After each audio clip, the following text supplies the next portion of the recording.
Welcome back to Behind the Business Curtain. I am your host, Ryan Hansen, and today we've got Ryan Hayden joining me again. We are going to be talking about the design phase for developing software. This is the third part of our podcast series where we're going to talk about everything that goes into designing an app. I hope you enjoy it as much as I will.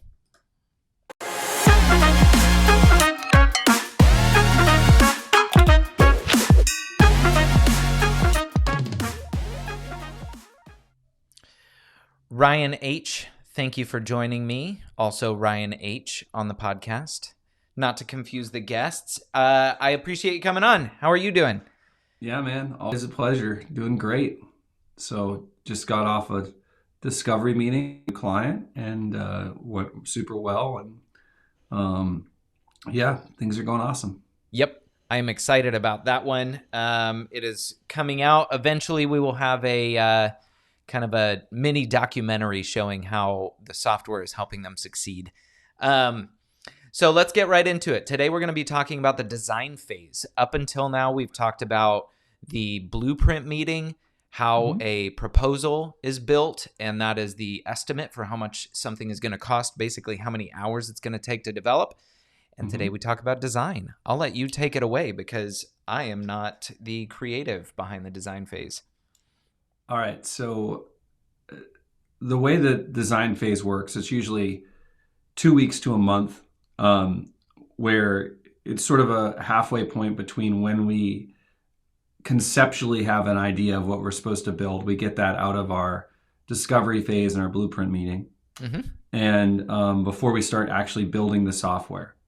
And so our goal in the design phase is when we're done to have sort of a pixel perfect prototype of everything that we've come up with in our discovery phase. And so what we'll do is we start with just a list of user stories that we give and wireframes that we give to our UI designers. Yeah. And the UI designer's job is to take those and make something that's absolutely beautiful. And I do think we make beautiful software. All right. Looks very, very good. One of our founders is an amazing UI designer. And so that's always been something that we've considered to be super important, is that it has to look great. So we take that software, or we take those user stories, and we make a prototype in an app called Figma that matches your brand identity and looks absolutely beautiful. And like everything else we do, we involve you as a client in the entire process. So there's constant calls, constant, hey, we need to change this. I don't like the way this looks, and but the goal is to finish design phase with a prototype. Got it. So this is what the app is going to look like in its final state. So it's not functional yet, but the client gets a chance to see it and say, oh, this looks amazing. I want things to be arranged in a different way, maybe, if there's feedback, and this is where we take it. So just to define things, can you explain the difference between UI and UX and what those stand for? Yeah, so UX, there's two kinds of designers in the app development world. There's probably more than that, but two main kinds, Sure. UX and UI. So UX stands for user experience, and they're more concerned about how the app works. They're concerned about, like, is it usable? Is it meeting the client's goals? Is the user having a good experience?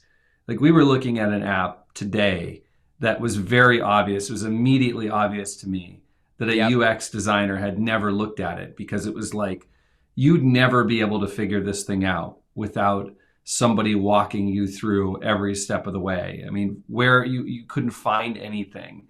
It was just awful. And so UX designers are a super big part of the process. And UX designers do the majority of their work in our discovery phase with the wireframes. And as we go through the user stories and whatnot, helping us come up with the best user experience.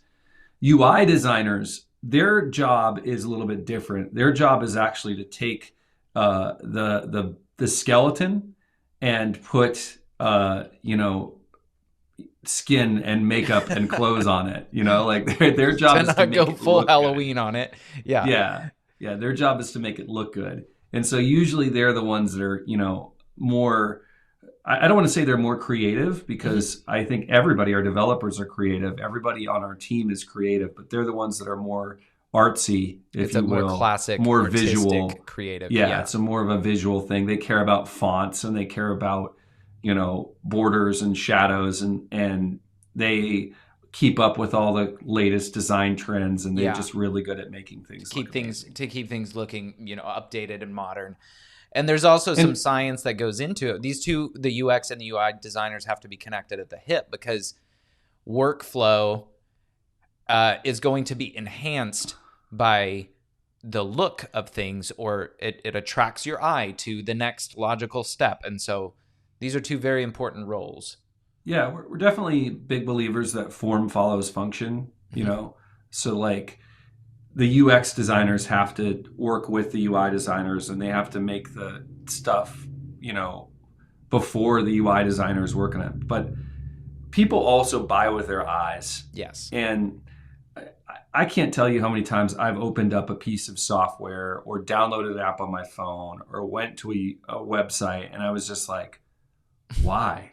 Yeah. Why would I use this? It could be, there are things that are totally functional that I have not used because they're ugly. And I can't be the only person that does that. I think that's probably a pretty common thing. You know, Yeah. we are used to things looking professional and looking beautiful and looking amazing. And that doesn't happen without really talented people dedicating time to it. But I would say that the design phase is it's more about, it's about more than just it being pretty. Having a prototype is super, super valuable. So one of my things that I say all the time is that the most expensive thing you can do when you're building software is give developers question marks. Yes. So like having a prototype that you can then give to the dev team and you can say, okay, these are the screens designs that go with these user stories. It kind of cuts down the time that the developers are spending working on it. Sure. And it gives them a very high standard. We're very, very picky that the developers match these designs. You know, it's not always going to be pixel perfect, but we're very, very picky. And me and my other founder, we always, every week, we're looking at everything and being like, no, that's junk. Go fix that. That doesn't look right. Go check the design again. And we get lots of steps in there. Yeah. So it's a tool for the developers, but more important than that, it's a tool that you can go out as a client and test. So there it is. Yeah. So like one of the things that's super, super, super important to me as an owner of our business is that we're actually treating our clients the way that we would want to be treated if we were in their shoes. Yeah. And that we're not thinking about them as like a walking wallet, you know? Building software is expensive. There's no other way around it. It is a very, very, very expensive thing. And the worst feeling in the world, and it's happened a couple times, so there's no way around it. The worst feeling in the world for us as an agency is to build something for somebody and take $20, $30, $40, $50, $60,000 of their money or more, and then for the project to die because nobody was actually interested in it.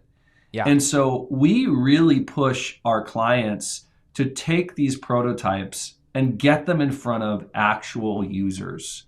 So if there's different avatars for the different types of users, let's say there's 3 avatars, we say find 5 people for each of those avatars and take those prototypes and put them in front of them and say, hey, sign up for this and watch them. Or say, hey, go and add this, go work through this workflow that would be a regular part of using that software. And if they can't figure it out intuitively, we've missed the mark somewhere. Or exactly. Change something. Exactly. You got to get that feedback because the problem is when you're building it, and it's true for the client, it's true for us as the agency. When you're building something, you're so close to it Yep. that you can't see it with the same eyes as everybody else. And the only way to fix that is with getting user feedback. And the trick is getting that user feedback before you spend, tons and tons of money on development, because development is the slowest part of the process. So we can change things really quickly in the design phase, and we can give people a prototype that they can click through where the buttons work and they can type in the fields. It's not working software, but it's enough of a facade of working software so that they can intuitively understand how it's going to work when it is working software. Right. We can do that about 15 times faster than we can actually build that same software as actual software. And so the time to make mistakes and the time to figure it out is in that prototype phase, not when we're actually developing the software. And so our design phase, you could kind of call it the design and prototyping phase, right. and feedback phase gives us the way to do that. So this is also a good time to take that feedback and kind of understand how somebody else would be using it. So say, for example, if somebody's building software that they are going to then resell within their own industry, Right.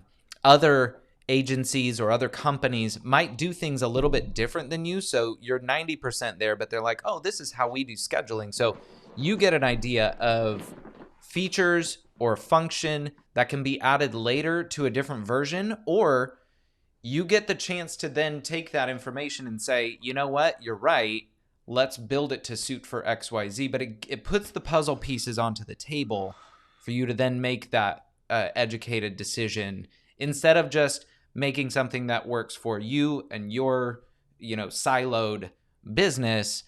It opens doors, and we've seen that happen a couple of times. So design phase is critical. The key takeaway here, I think, is spend the time up front researching, figuring out exactly how it's going to be, and then we can back into that design to make sure that UI and UX work. And then number two is ask the questions. Go out, ask your customers, ask the users, ask the admins if they're going to be using that software in their business, but get feedback so that it's not just you dictating something that makes sense in your head. Use actual data points, and we recommend 5 per avatar or 5 per user type. Yep, exactly. Let me say one other thing about our design team and our designers. Sure. And this might just sound like bragging, but I really think it's true. We have killer designers. We have amazing designers that work for us. Before I wanted to be a developer, I wanted to be a designer, and I'm terrible at it. I'm just not good. But 2 of the people that inspired me to want to be a designer in the first place work at Build Online. So it's like awesome. We have absolute killer designers, and we have they're very good at making things look good, and so they can do it all. Our designers have helped our clients with pitch decks for investors. Yep. Our designers have helped we're not a branding agency, but our designers have definitely done that for customers, helped with branding and websites and that sort of thing. Again, we don't do that as a standalone service, but we will help people if it's something that needs to be done. We just have a really top-notch design team. They're great at what they do. I would encourage folks to go to buildonline.io and look at our portfolio. It's on the website. You can get some examples of things that have been built before, and I agree. They're beautiful. Form and function. So, I hope this has been helpful for everybody. Now you know what goes into actually designing it. Things don't just appear. There's thought and an intentionality that goes into those. So, if you would like to flesh out an app idea or discuss your business plan, I'm always available. You can contact me through buildonline.io. There's a web form on there, or email me, ryanhansen@buildonline.io, and we will set something up. And figure it out. If it's marketable, we're going to work through that. So thank you, Ryan. Any parting words? No parting words. Merry Christmas. Merry Christmas. That's right. We're going to meet back up here in the new year. Yeah. Happy holidays. Merry Christmas. Enjoy your time, listeners. Thanks. I love it. Thank you, sir. That is it for this episode of Behind the Business Curtain. And I will see you in 2022. See ya. Awesome.